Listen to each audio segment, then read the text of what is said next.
오늘의 주요 뉴스입니다.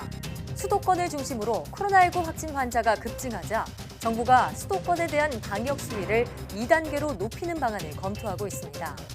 특히 연휴 기간이 고비가 될 수 있는 만큼 광복절 대규모 집회 자제와 함께 철저한 개인 방역 수칙 준수를 당부했습니다.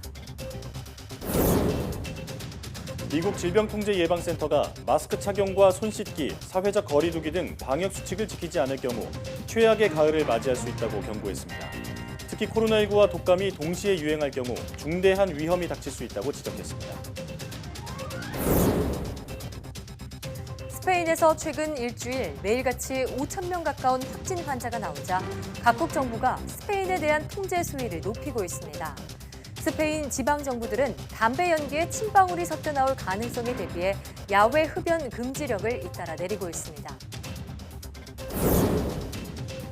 장마 전선이 남하하면서 중부지방에 주말까지 다시 장맛비가 내리겠습니다.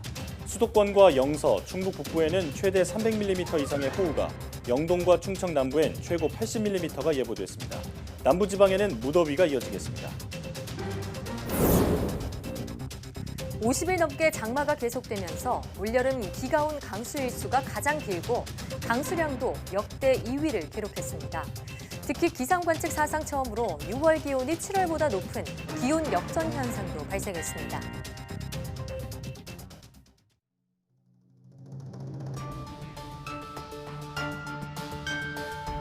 현재까지 이 31번째 환자를 포함해서 지금 11명이 그 교회하고 관련된 사례가 발생을 했기 때문에 뭔가 슈퍼 전파 사건은 있었다라고 보고 있습니다.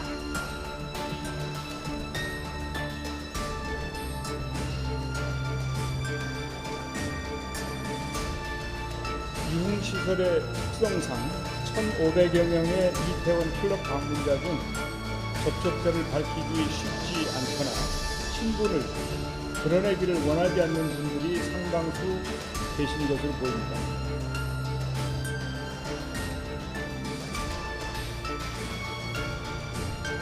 서울을 비롯한 수도권은 일촉즉발의 상황입니다. 사회적 거리 두기의 상향 조치가 불가피할 수도 있다는 위기감도 갖고 있습니다.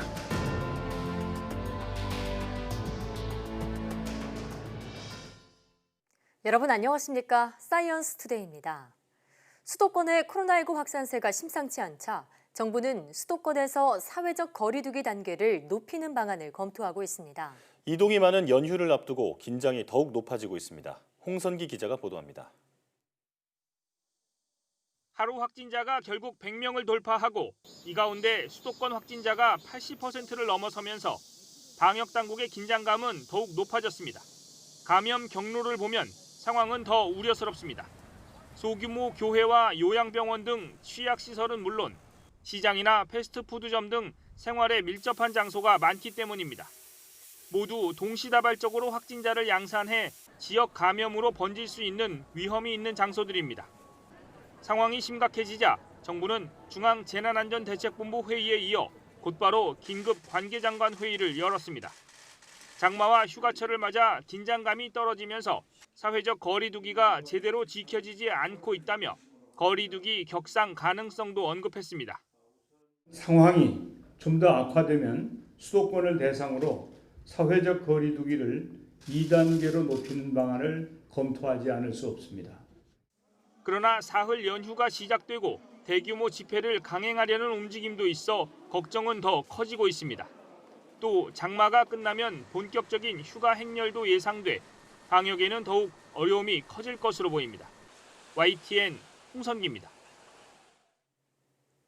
오는 17일부터 귀책 사유가 있는 외국인 입국 코로나19 감염자는 치료비 전액을 본인이 부담해야 합니다.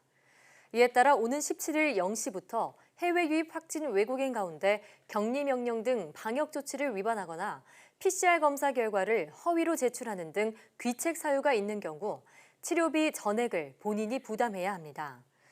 또 8월 24일 0시 이후에 입국한 해외 유입 외국인 확진자는 우리 국민에 대한 해당 국가의 지원 여부와 정도에 따라 국적별로 치료비 일부나 전부를 부담하는 이른바 상호주의 원칙을 적용합니다. 다만 건강보험에 가입한 장기 체류 외국인은 건강보험을 적용하고 국내에서 감염된 외국인 역시 지역사회 전파 차단을 위해 지금과 같은 지원을 하기로 했습니다. 경기도 용인과 부산 지역에 코로나19 확진 학생이 잇따라 발생하자 교육부가 다음 주 시도교육감들과 함께 2학기 등교 방식을 다시 논의하기로 했습니다.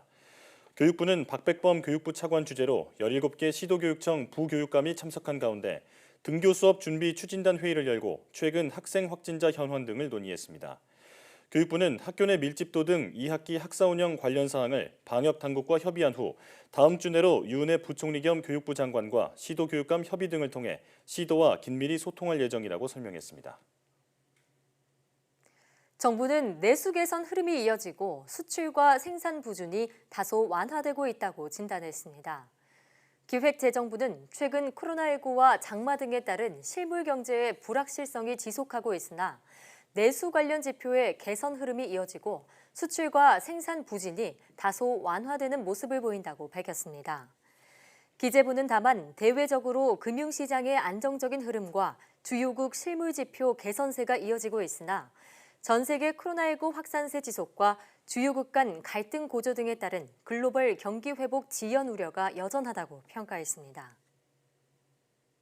이틀 정도 소강 상태에 들었던 장맛비가 다시 시작됩니다. 중부지방에는 주말까지 300mm가 넘는 큰 비가 예보됐습니다. 김진두 기자가 보도합니다. 이틀간 소강 상태에 든 장마. 멈출 줄 모르고 내리던 비가 그치면서 피해 복구에 소중한 시간이 됐습니다. 하지만 장마 전선이 다시 활성화하고 있습니다. 북태평양 고기압이 확장하며 북한으로 밀려 올라간 장마 전선. 하지만 고기압이 수축하면서 중부지방까지 다시 남하하는 것입니다. 남부는 폭염특보 속에 무더위가 계속되지만 중부에는 장맛비가 시작되겠습니다. 이번 비도 폭우를 동반할 것으로 보입니다. 주말까지 중부지방에 100에서 200mm, 서울 경기와 영서, 충청 북부에는 300mm가 넘는 큰 비가 오겠습니다. 북태평양 고기압과 북쪽의 차고 건조한 공기 사이에 놓이는 중부지방을 중심으로 비가 내리겠고 비구름대가 좁고 길기 때문에 가까운 지역 간에도 강수량의 차이가 크고 좁은 지역에 매우 강하고 많은 비가 집중될 수 있습니다. 특히 강한 비는 주말 새벽부터 오전 사이에 집중될 가능성이 큽니다. 때문에 도심 지역 산사태나 하천 수위 상승으로 인한 침수 피해 확산이 우려됩니다. 기상청은 장맛비가 일요일까지 이어진 뒤 그치면서 올 여름 장마는 54일이라는 최장 기록을 세우고 끝날 것으로 전망했습니다. YTN 김민우입니다. 역대 최장의 장마가 진행 중인 올해 여름은 강수 일수가 역대 1위, 강수량도 역대 2위를 기록한 것으로 조사됐습니다. 특히 관측 사상 처음으로 6월 기온이 7월보다 높은 기온 역전 현상도 발생했습니다. 정혜윤 기자의 보도입니다. 역대 처음으로 50일을 넘어 진행 중인 올여름 장마. 6월 24일부터 시작된 장마는 7월부터 연일 게릴라 호우를 동반하며 8월까지 이어졌습니다. 그치지 않고 계속된 장맛비와 기록적인 폭우는 강수일수와 강수량에 그대로 반영됐습니다. 6월 1일부터 8월 10일까지 강수일수는 37.8일로 1998년과 동률 1위에 올랐습니다. 같은 기간 비는 879mm가 내려 2011년에 942.2mm에 이어 2위를 기록했습니다. 평년보다 무려 300mm 가까이 더 내린 겁니다.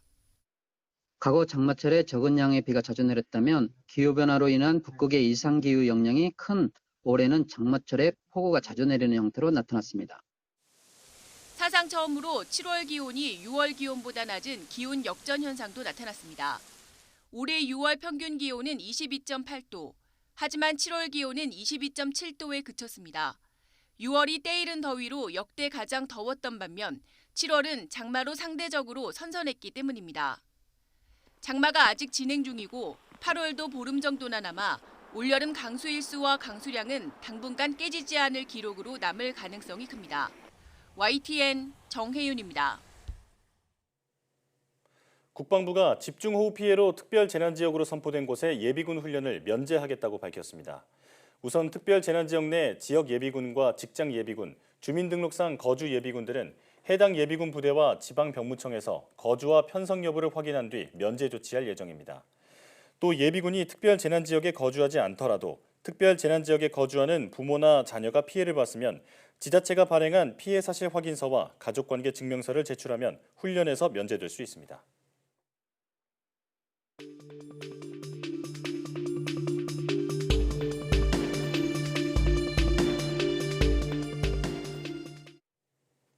(13일) 0시 기준 국내 신규 환자가 103명으로 급증했습니다.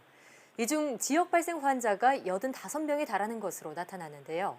방역당국은 사회적 거리 두기를 2단계로 상향 조정하는 방안을 고심 중입니다. 고려대학교 약학대학 김정기 교수 전화로 연결해서 자세한 이야기 들어보겠습니다. 교수님 나와 계십니까? 네, 안녕하세요. 네. 지역 발생 환자가 지난 3월 31일 이후 136일 만에 가장 많은 수치를 기록했습니다.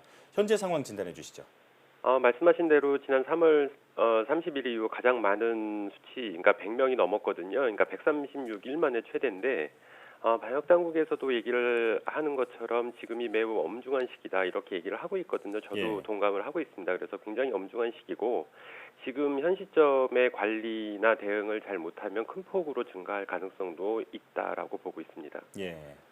네, 자, 최근 며칠 사이 지역 발생 환자 수가 가파른 증가세를 보이고 있는데요.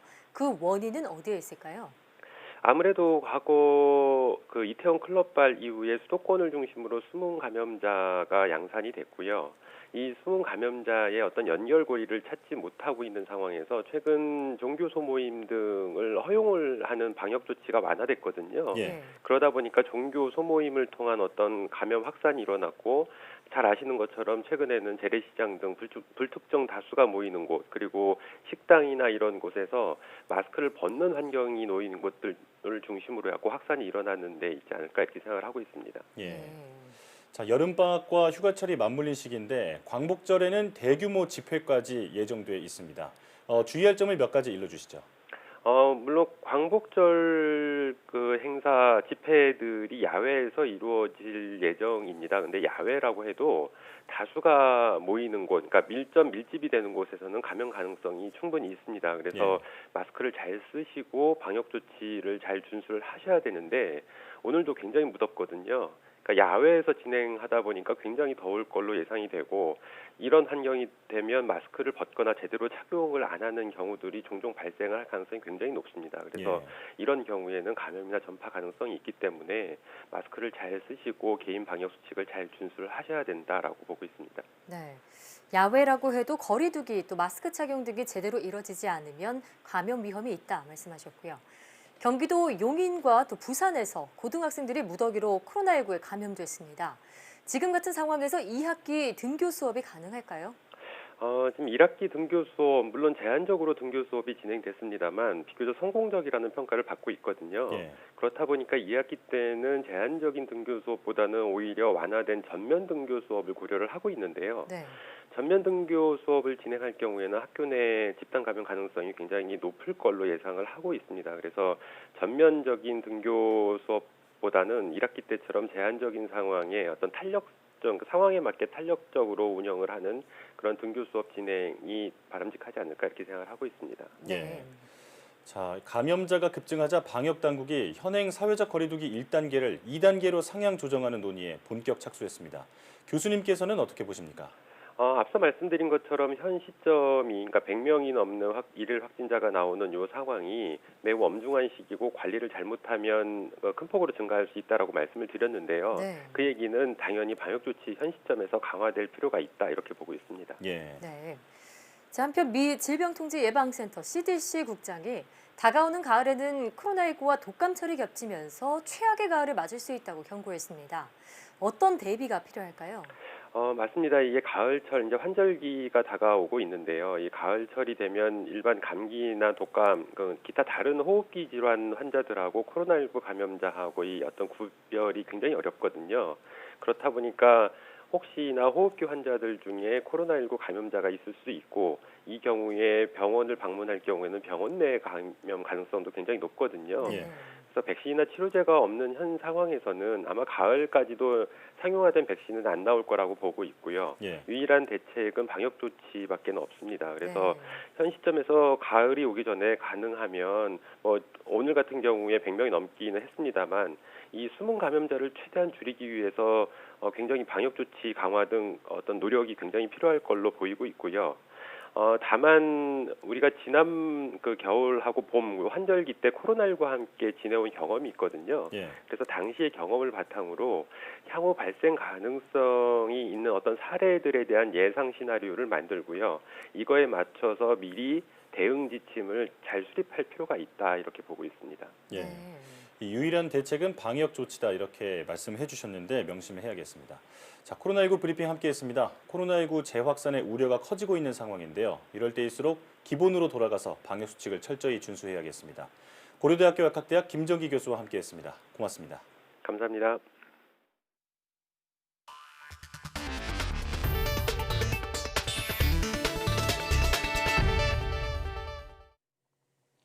미국 질병통제예방센터 CDC 국장이 코로나19 방역 수칙을 지키지 않을 경우 최악의 가을이 될 수 있다고 경고했습니다. 특히 코로나19와 독감이 겹치는 상황을 피해야 한다고 강조했습니다. 보도에 김태현 기자입니다. 로버트 레드필드 미 CDC 국장은 보건의료 전문 온라인 매체 웹MD와의 인터뷰에서 코로나19 방역 수칙을 지키라고 호소했습니다. 마스크 쓰기와 사회적 거리 두기, 손 씻기, 대형 모임 피하기 등 필수적인 4가지를 권고했습니다. 레드필드 국장은 모든 미국인이 동참하지 않는다면 공중보건 측면에서 최악의 가을을 맞을 수 있다고 경고했습니다. 그는 특히 코로나19와 독감이 동시에 유행할 경우 중대한 위험이 닥칠 수 있다고 지적했습니다. 이에 따라 미국 내 많은 지역이 가을이 오기 전에 코로나19 환자의 발생 속도를 급격하게 낮출 필요가 있다고 말했습니다. 레드필드 국장은 5번째 방역 수칙으로 독감 백신 접종을 들었습니다. 그러면서 미 질병통제예방센터가 올가을 독감 환자를 줄이기 위해 수백만 회 백신 추가 투여분을 구입했다고 말했습니다. 월스트리트 저널은 올가을과 겨울 미국에서 쓸 독감 백신이 모두 2억 회 투여분이 될 것이라고 보도했습니다. 지난해보다 13% 증가한 것으로 역대 최대치입니다. 미국 정부는 백신 물량 확보와 접종 장려를 적극 병행하고 있습니다.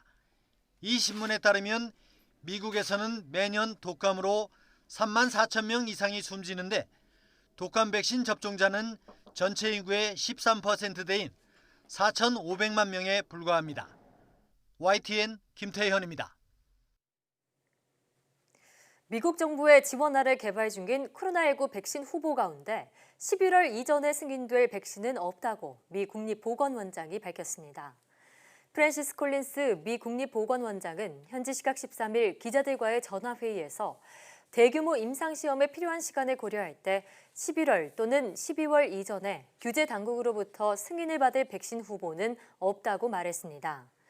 콜린스 원장은 최소한 10,000명을 상대로 시험해야 충분한 안전성과 효능에 대한 증거를 확보할 수 있다고 생각한다고 말했습니다. 세계보건기구 WHO가 코로나19의 세계적 대유행으로 전 세계에서 한 달에 400조 원 이상의 경제적 손실이 발생하고 있다고 밝혔습니다. 거브레예수스 WHO 사무총장은 화상 언론 브리핑에서 국제통화기금 IMF 통계를 인용해 전 세계 경제가 한 달에 3,750억 달러, 444조 2천억 원의 피해를 보고 있다고 전했습니다. 이어 각국이 총 수조 달러의 경기 부양책을 내놓고 있음에도 2년간 누적 손실이 12조 달러에 이를 것으로 추산했습니다. 전 세계적인 유동성 장세 속에 미국 기술 기업들의 주가가 천정부지로 치솟고 있습니다. 이런 가운데 미국에서 코로나19 사태 이후 주식 등 재산이 급증한 억망장자들에게 60% 세율의 일회성 세금을 거두자는 법안이 발의됐습니다. 이동우 기자가 보도합니다. 코로나19로 미국 경제가 직격탄을 맞아 실업자가 넘쳐나지만 테슬라와 아마존 등의 주가는 크게 상승했습니다. 코로나19로 인한 사회적 거리두기 등에 따라 아마존과 페이스북 등은 오히려 수혜주로 떠올랐기 때문입니다. 전기차 업체인 테슬라는 지난해 10월 이후 성장성을 인정받으면서 주가가 6배 가까이 오르며 전 세계인들의 관심을 끌고 있습니다. 테슬라는 애플에 이어 투자자들의 접근성을 강화하기 위해 $1,500 전후인 주식 한 주를 5주로 쪼개는 액면 분할까지 결정했습니다. 특히 기술주 등이 급등세를 주도하는 상황입니다. Technology is reshaping our economy in amazing ways right now. And this real painful transition we're going to go through, which sucks from a labor perspective and a human perspective, is amazing from a technology and efficiency and potentially profitability perspective. 이처럼 코로나19 이후 주가 상승 등으로 최상위 부자의 재산이 급증하자 이들에게 60% 세율의 유례성 세금을 거두자는 법안이 발의됐습니다.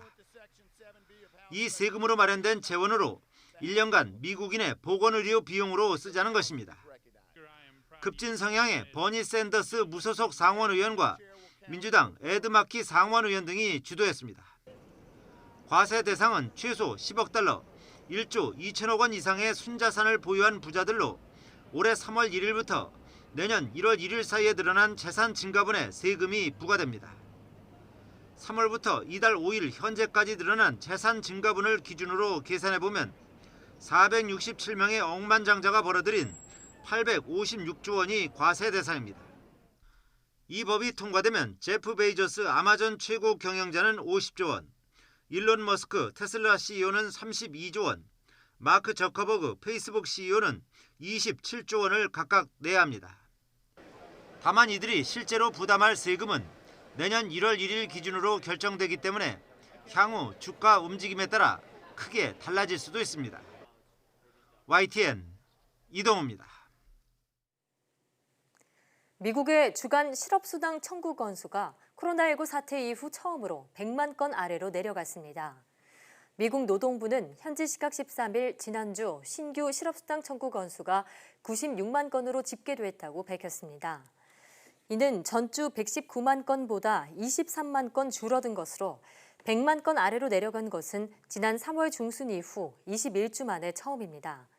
최소 2주간 실업수당을 청구하는 계속 실업수당 청구 건수도 1,550만 건으로 전주보다 60만 건 줄어 지난 4월 초 이후 최저 수준을 보였습니다. 최근 코로나19가 다시 확산하는 스페인에서 야외 흡연을 금지하는 조치가 잇따르고 있습니다. 담배 연기에 침방울이 섞여 나올 가능성에 대비한 건데 그만큼 심각한 스페인의 상황을 반영하고 있습니다. 보도에 박홍구 기자입니다.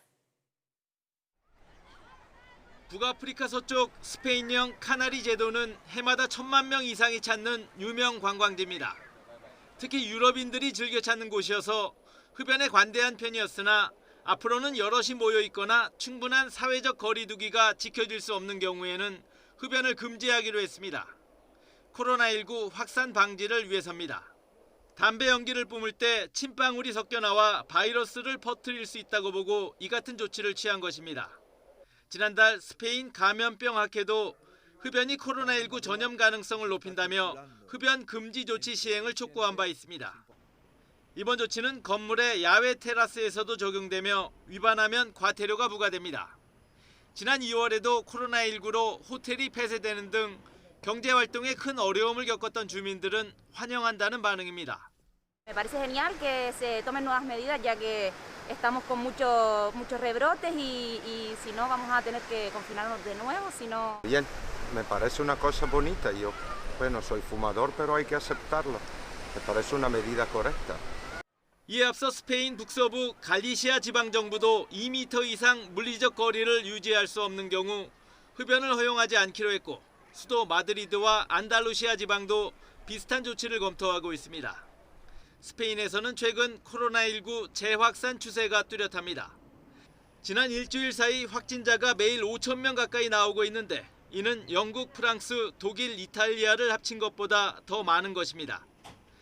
코로나19 재확산은 여행 제한 조치로 이어져 많은 나라들이 스페인 여행 자제를 권고하고 스페인 입국자에 대해서는 통제 수준을 높이고 있습니다.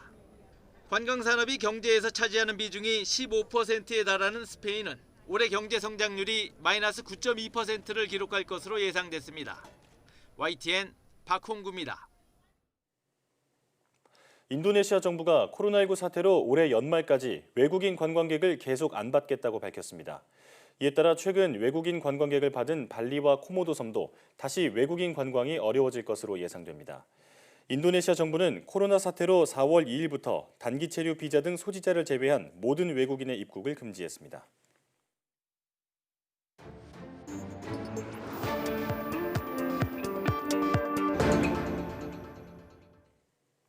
한 주간 가장 주목받은 과학 소식을 하나로 모아보는 사이언스 핫파이브 시간입니다. 이번 주에는 어떤 이야기가 시청자들의 눈길을 끌었을지 궁금한데요. 이동훈 기자와 함께하겠습니다. 어서 오십시오. 어서 오세요. 네, 오비 소식부터 전해주시죠. 네, 며칠 잠잠하긴 했습니다만 이번 주도 역시 수도권을 중심으로 한 중부지방에 집중호우가 이어졌었습니다. 네. 전국 곳곳에서 안타까운 비 피해 소식도 많이 들려왔는데요. 지난 시간에도 저희가 이 코너를 통해 이야기를 나눠봤듯이 이번 장마에는 특히 이 산사태 피해가 아주 컸습니다. 네. 이번 집중호우로만 산사태가 1,500건 이상 발생을 했고요. 또 전국에서 사망자를 포함해서 수십 명의 사상자가 나기도 했습니다. 네, 이번엔 특히 예상치 못한 지역에서 산사태 피해가 이어져서 더 우려가 됐는데 이런 산사태를 막을 수 있는 방법 무엇이 있을까요? 네, 그래서 이번에 다시 주목받고 있는 것이 바로 이 사방댐이라는 건데 이 사방댐은 산사태나 홍수를 막기 위해서 이 계곡에 설치하는 일종의 뚝이라고 보면 됩니다. 네. 이 가파른 계곡에서 빠르게 흘러내리는 물살의 속도를 낮춰주고요. 또 많은 양의 토사가 흘러내릴 때는 이 사방댐에 막혀서 쌓이게 되면서 이 산사태를 막고 또 물길을 안정화하는 그런 역할도 해줍니다. 이번 장마 때에 이 사방댐의 효과가 제대로 나타난 건데요. 실제로 이 집중호우 피해가 컸던 충청도라든가 경기도 지역에서는 마을 뒷산의 골짜기마다 설치한 이 사방댐 덕분에 피해를 면했다 이렇게 이야기하는 경우가 많았다고 합니다. 그런데 이 한 가지 주의할 점은 이 사방댐이 설치돼 있다고 다가 아니라요. 이 설치가 된 사방댐을 관리를 해줘야 됩니다. 그래서 제때 쌓인 토사를 걸러내고 이렇게 꾸준히 관리를 잘 해줘야 효과를 볼 수가 있다고 합니다. 네, 이 기후변화 때문에 이런 폭우가 또 앞으로도 더 잦아질 거다 이런 예상이 많이 있는데 이번 기회에 사방댐 효과를 좀 명확히 분석하는 게 좋겠습니다. 자, 다음 소식도 장마와 관련이 있다고요? 네, 이 유례 없이 긴 장마가 찾아오면서 도심 곳곳에서도 아주 많은 피해가 일어났습니다.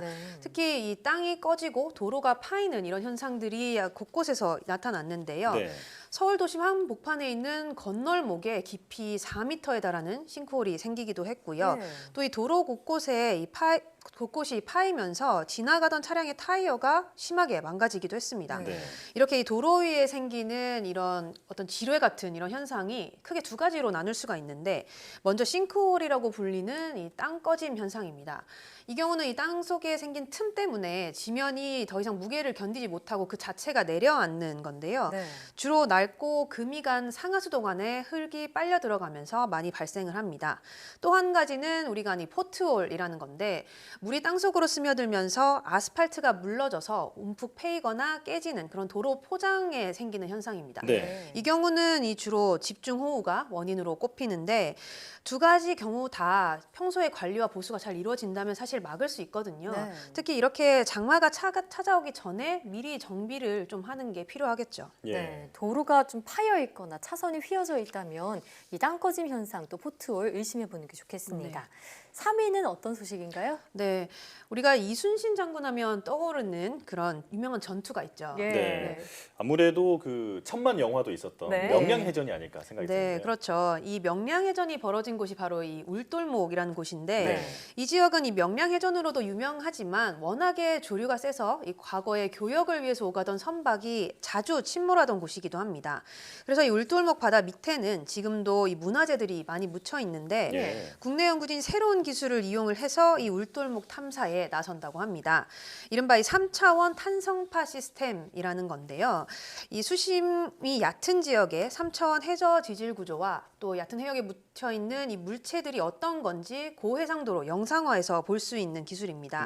이 특히 수심이 얕은 경우는 탐사선이 접근하기 어려운데 이런 곳을 이 장비를 이용을 하면 소형 선박으로도 탐사를 할 수 있게 되는 거죠. 이 3차원 분석 장비를 이용을 하면 또 해저에 묻혀 있는 유물의 크기와 상태, 종류까지도 알 수 있다고 하는데 수중 문화재를 이 기술로 찾아내는 것은 물론이고요. 또 발굴을 해서 보호하는 데도 큰 도움이 될 것으로 기대가 됩니다. 네, 이미 명량대첩로 해역에서 삼국시대부터 고려, 또 조선시대에 이르는 여러 시대의 유물이 발견됐다고 하더라고요. 이번 탐사 결과도 기대해 보겠습니다. 다음 소식 전해주시죠. 네, 이번 주 이 코로나19와 관련한 소식도 빼놓을 수 없겠는데요. 네. 이번 주에는 이 국내에서 새로운 유형의 바이러스 변이 소식이 주목을 받았습니다. 이 지난 10일 방역 당국이 전 세계적으로 보고되지 않은 새로운 변이가 확인됐다 이렇게 발표를 했는데요. 파키스탄에서 온 2명과 우즈베키스탄에서 온 1명 이렇게 모두 해외 유입 확진자에게서 나타났습니다. 이번에 확인된 변이는 바이러스가 몸속으로 침투할 때 관문 역할을 해주는 이 스파이크 단백질에서 일어난 건데 스파이크 단백질의 특정 아미노산이 다른 물질로 변하는 어떤 새로운 사례를 확인을 한 겁니다. 네. 이 국내와 해외 유입 그 사례를 지금까지 분석을 해보면 그 검출되는 바이러스의 유형도 좀 달랐잖아요. 네. 지금도 그런가요? 네, 현재 국내에서 발견된 이 코로나19 바이러스는 이 73.2%가 GH 그룹으로 가장 많습니다. 그 다음으로 V 그룹, S 그룹 이런 순으로 나타나는데 해외 유입 사례의 경우는 조금 달라요. 이 절반 이상이 GR 그룹이고요. 그 다음으로 많이 검출되는 게 GH 그룹이라고 합니다. 우리나라 같은 경우도 이 전 세계적으로 보면 이 4월 초까지 S와 V그룹이 유행했는데 우리나라도 마찬가지로 4월 이전에는 똑같이 이 S와 V그룹이 대다수였다고 합니다. 그런데 이태원 클럽이 집단 감염 사태가 일어나고 난 이후로 GH그룹이 많아지면서 지금 유행하는 것은 대부분 이 GH그룹이라고 하는데 이번에 이 새롭게 발견된 변이의 경우는 이제 현재 WHO에 보고가 됐고요. 이제 추가 분석을 진행하고 있는데 아직까지는 이 전파력이라든가 특성이 정확하게 밝혀지지는 않은 상태입니다. 네. 바이러스의 돌연 변이는 현재 개발하고 있는 백신을 무력화시킬 수도 있는 만큼 계속 추가적인 연구가 필요해 보입니다. 자, 이번 주 시청자분들이 가장 많이 관심을 보인 뉴스는 뭐였나요? 네, 이번 주에 이 안타까운 소식이 하나 있었습니다. 이 인도양의 섬나라 모리셔스에 일본 선박이 좌초하면서 이 아름다운 해양이 엄청난 양의 기름에 노출이 됐습니다. 그래서 이 보도를 접하신 시청자분들이 굉장히 안타깝다 이런 반응을 많이 보여주셨고요.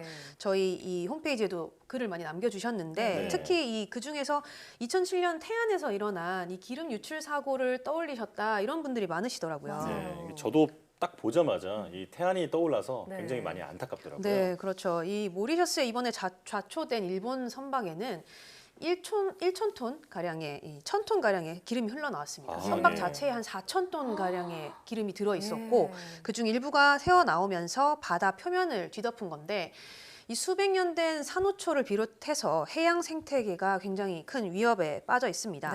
특히 모리셔스에는 38종의 산호와 78종의 어류가 살고 있는데요. 이번 유출 사고가 일어난 뒤에 이 바닷물에는 죽은 물고기가 둥둥 떠다니고 있다. 또 해변에는 기름을 뒤집어 쓴 바다새들이 비틀거리고 있다. 이런 모습들이 목격이 됐다고 합니다. 네, 현재 이 좌초된 화물선에 있던 이 기름은 대부분 빼낸 상태라고는 하는데 이미 흘러나온 기름이 벌써 1,000톤이 있기 때문에 아직 수작업으로 하나하나 다 걷어내고 있는 상황이라고 합니다. 전문가들은 이번 피해 복원에 수십 년이 걸릴 수 있다 이렇게 말했고요. 또 일부 피해는 영원히 복구되지 못할 수도 있다 이렇게 지적을 했는데 사실 생태계에 씻을 수 없는 충격을 준 것은 물론이고 이 모리셔스가 우리가 아는 것처럼 이 관광 산업을 주로 하는 만큼 국가 경제에 굉장히 큰 타격을 줄 것이다 이렇게 전문가들이 보고 있습니다. 네, 가뜩이나 코로나19 사태가 극심한데 이번에 기름 유출 사고까지 터지면서 정말 모리셔스에 심한 타격이 불가피해 보이는데요. 생태계가 빨리 원래 모습을 되찾기를 기대해 보겠습니다. 이동훈 기자와 함께했습니다. 고맙습니다.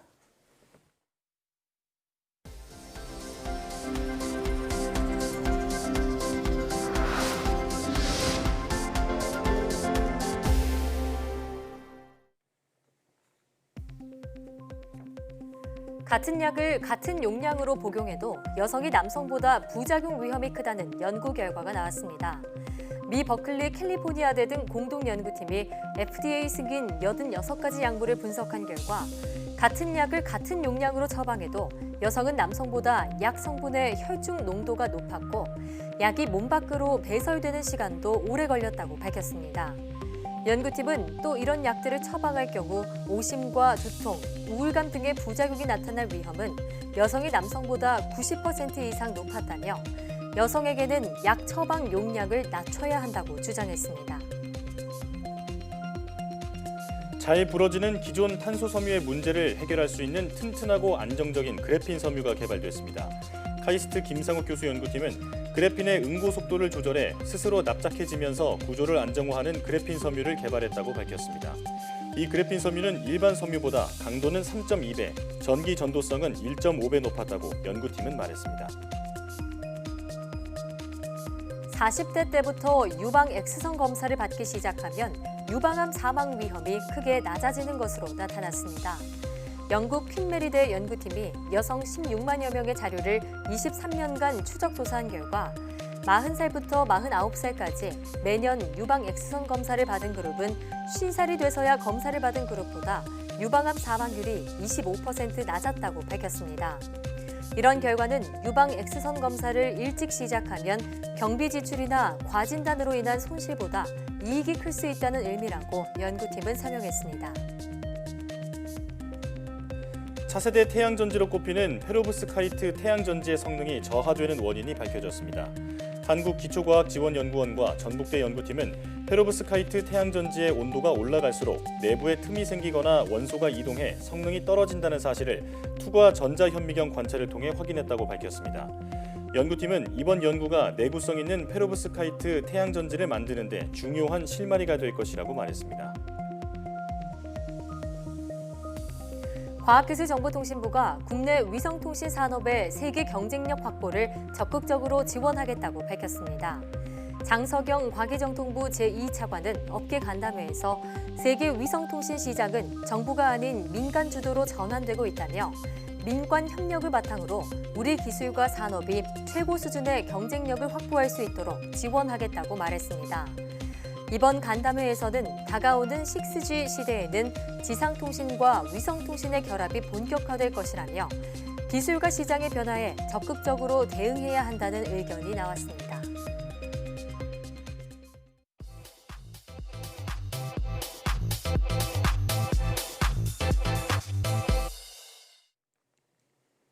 과학에 대한 모든 궁금증을 풀어주는 궁금한 S 시간입니다. 낮과 밤이 바뀌고 자동차나 기차가 움직이는 모든 것을 물리학에서는 운동이라고 표현합니다. 시간에 따라 물체의 위치가 변한다는 건데요. 그래서 세상에서 벌어지는 현상 대부분을 이 운동으로 설명할 수 있다고 합니다. 과학으로 풀어보는 운동의 원리에 대해 지금 바로 화면으로 만나보시죠.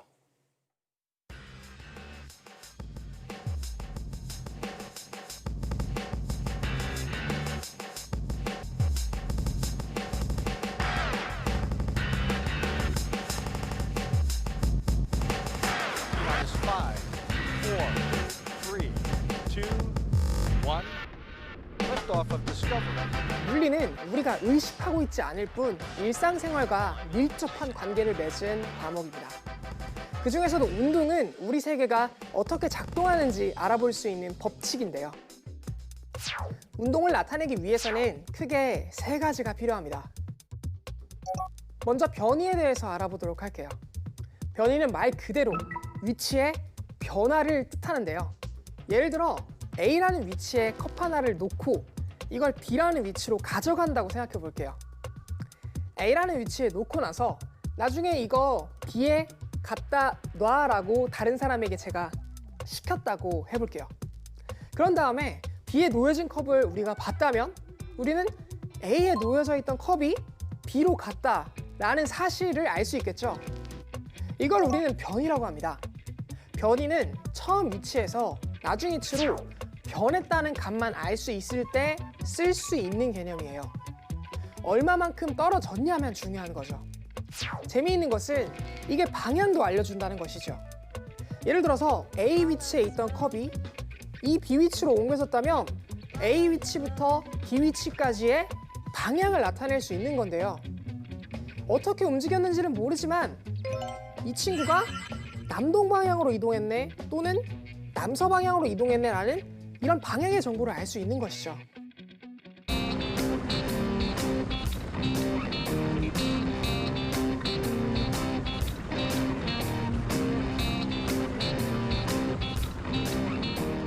속도는 어떤 물체가 이동할 때 어딘가로 이동하고 있는지에 대한 방향까지 나타내주는 값입니다. 여기서 주의해야 할 게 속력과 속도는 약간 다르다는 것인데요. 속력은 물체가 얼마나 빠르게 이동하는지를 나타내는 값이고요. 속도는 방향까지 나타내주는 값입니다. 속도는 크게 두 가지 종류인 평균 속도와 순간 속도로 나뉘게 되는데요. 물체는 A라는 시작점에 있습니다. 어떤 특정한 속도를 가져서 이번에도 B라는 끝점에 도달하게 될 거예요. A라는 시작점에서 물체를 보고 눈을 감습니다. 그럼 물체가 어떤 방향으로 어느 진로를 따라가든 어떻게든 A에서 B라는 곳으로 이동하게 되겠죠. 이때까지 걸린 시간이 4초라고 해볼게요. 그리고 A에서 B까지의 거리를 우리가 4m라고 해봅시다. 이 시작점과 끝점이 떨어져 있는지에 대한 정보와 시작점부터 끝점까지 도달하는 시간이 얼마였는지 이 두 가지에 대한 정보만 있으면 물체가 A라는 곳에서 B라는 곳까지 어떻게 도달했는지에 대해서 알 수 있겠죠. 이게 바로 평균 속도의 개념입니다. 물체가 처음 시작점에서 끝점까지 어떻게 이동했는지는 관심이 전혀 없고 처음 시작점과 끝점까지의 그 방향으로 몇 초 동안 움직였는지만 나타내는 것이 평균 속도이죠. 그렇기 때문에 평균 속도는 물체가 어떻게 진짜 움직이는지 그리고 그 물체가 어떻게 운동을 막 변화시키는지에 대한 값은 알 수 없습니다. 왜 알 수 없었냐면 A에서 B까지 물체가 움직이는 동안 우리는 눈을 감고 있었거든요. 그리고 이 눈을 감고 뜨는 시간이 엄청나게 길었기 때문인데요. 이 긴 시간 동안 물체가 어떻게 움직였는지를 정보를 습득할 수 없었던 것이죠. 눈을 감고 있었으니까요. 그럼 이 눈을 감았다가 뜨는 시간을 거의 0에 가깝게 만든다면 그 물체가 어떻게 변하는지를 알 수 있지 않을까요? 처음부터 끝지점까지에 있는 모든 순간 속에서 이 물체가 어떻게 움직이고 어느 방향, 어떤 빠르기로 움직이는지 알 수 있는 것이 바로 순간 속도의 개념입니다. 즉 물체가 어디서 어떻게 즉각적으로 움직이는지를 실시간으로 알 수 있는 정보라는 뜻이죠. Ready to start. 2, 1, 0. Booster ignition and liftoff of Shuttle Endeavour. Booster Endeavour roll program. Roger, roll Endeavour. 가속도란 물체의 속도가 점점 빨라지거나 점점 느려지는 현상을 의미합니다. 가속도를 나타내는 단위는 미터/세컨드로서 속도가 시간에 따라 어떻게 변하는지 속도라는 단위가 시간이라는 단위에 한 번 더 나눠지게 되어 있어요. 가속도도 가속의 양상을 볼 수 있는 평균 가속도와 역시나 가속의 매 순간을 알 수 있는 순간 가속도로 나타낼 수 있어요. 역시나 A라는 곳에 물체가 있었을 때 A에서는 물체가 2m/s로 이동하고 있었는데 여기에서 눈을 감습니다. 그 다음 B라는 곳에서 눈을 떴더니 이 물체가 원래는 2m/s였는데 4m/s로 움직임이 빨라졌던 것이죠. 그때까지 걸렸던 시간이 2초였습니다. A라는 곳에서 B라는 곳으로 이동하는 동안에 물체가 받았던 가속도는 초당 1m씩 증가하는 1m/s 제곱이었다는 뜻이죠. 이것을 우리는 평균 가속도라고 합니다. 처음 속도와 나중 속도를 알고 그 차이를 알았을 때 얼마만큼 속도가 빨라질 수 있는지를 알 수 있는 것이죠. 그러나 과학자들은 중간값이, 그러니까 이동하는 동안에 이 순간순간의 가속도가 어떤 건지도 알고 싶어 했고 그래서 등장한 것이 앞서 이야기했던 순간 속도를 나타내는 것과 같은 순간 가속도입니다. 눈을 감는 시간을 0에 가깝게 만들어버린 아주 짧은 순간의 가속도를 알 수 있다면 그 한 점에서의 가속도가 어떻게 변하는지도 알 수 있겠죠. 이게 바로 순간 가속도의 개념입니다. 오늘 궁금한 S에서는 물리학에서의 운동을 나타내는 3가지 개념에 대해서 알아봤는데요. 이 물리학은 자연을 이해하는 방법의 하나로 물체의 운동을 통해 자연의 이치를 이해하는 학문이라고 우리가 볼 수 있을 것 같네요. 그럼 궁금한 S는 여기서 인사드릴게요. 과학에 대한 궁금증이 있다면 언제든 유튜브에 사이언스 투데이를 검색해주세요. 이상 궁금한 S였습니다.